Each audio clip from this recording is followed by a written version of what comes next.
सबसे पहले नजर डालते हैं अब तक की बुलेटिन। नूरपुर थाल समेत जिला खुशाब भर में बिजली चोरों के खिलाफ क्रैकडाउन जारी है। इलाका थाल में एसडीओ गैना खान बलोच की जेर निगरानी फेस्को की टीमों की बिजली चोरों के खिलाफ कार्रवाइयां जारी हैं। तर्जमान खुशाब पुलिस के मुताबिक 5 सितंबर से जारी मुहिम के दौरान बिजली चोरी के 41 मुकदमा दर्ज हुए हैं, जबकि रवां साल में अब तक बिजली चोरी के कुल 129 मुकदमा दर्ज किए गए हैं।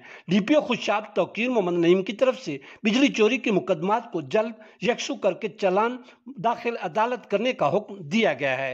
बावसूख जराये के मुताबिक वाबदा हुकाम बाला की तरफ से एसडीओज को बिजली चोरों के खिलाफ क्रैकडाउन जारी रखने के अहकाम सादर किए गए हैं।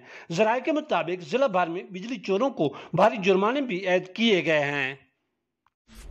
सैनिटरी और टाइल्स की दुनिया में एक जाना पहचाना नाम मिर्जा सैनिटरी स्टोर, जहां मिले सैनिटरी की वसी और दीदा से वैरायटी जो चले साल हर साल। टाइल्स के खूबसूरत रंग जो बनाए आपके घर को और भी खूबसूरत, जिस पर है सबका एतमाद। गुजरात का सबसे बड़ा sanitary and tile store Mirza sanitary store. एक बार टाइल्स और सैनिटरी फिटिंग्स लगवाएं, फिर उम्र भर के लिए भूल जाएं। बरसों से आपके भरोसे और एतमाद का नाम Mirza sanitary store, railway road, Gujarat.